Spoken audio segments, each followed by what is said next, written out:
এই লোকটিকে যা আপনারা দেখতে পাচ্ছেন, ইনার আমি একটা ভিডিও বানাইছিলাম টিকটকে, সেটা তুমুল পরিমাণ ভাইরাল হয়েছিল।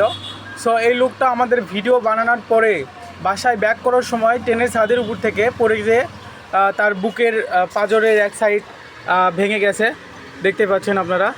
আর বিস্তারিত ওনার থেকে শুনবেন আপনারা। আপনার হচ্ছিল এটা ওই সান্তাহারে আমাদের এখান থেকে ভিডিও করে যাওয়ার পরবর্তীতে রাতের 12টার দিকে আপনার যাতে বলা, এটা কোন জায়গায় ঘটছিল? এটা সান্তাহার স্টেশনে। হ্যাঁ। পুরো যে আপনার কী ক্ষয়ক্ষতি হয়েছিল? ক্ষতি হয়েছে, মাথা ফাটা গেছে, ঠ্যাং ঠুং ছিঁড়ে গেছে, আর এই বুকেতে আঘাত লাগছে। আর এটা হলো গ্রিন ল্যাব, এটা হচ্ছে নওগাঁর। হ্যাঁ। আচ্ছা, তাহলে আপনি এখন বর্তমানে হচ্ছিল ওষুধগুলি খাচ্ছেন? হ্যাঁ, বুঝতে পারছি। এই ওষুধগুলো আমার খাওয়া লাগবে। তো সমস্যা নাই। এই লোকটাকে যারা আর্থিক সাহায্য করতে চান তাহলে অবশ্যই আমাকে বলবেন, আর এই লোকের নাম্বার আমি কমেন্ট বক্সে বা যেখানেই হোক আমি দিয়ে দেবো। আর এই ভিডিওটা আমি আমার বড় ভাইকে দিয়ে দিব নি। ওই যে ওই বড় ভাই এখন ওটা ছাড়ুক বা না ছাড়ুক, যেটাই পারুক আপনাকে দিবেনি, বুঝতে পারছেন?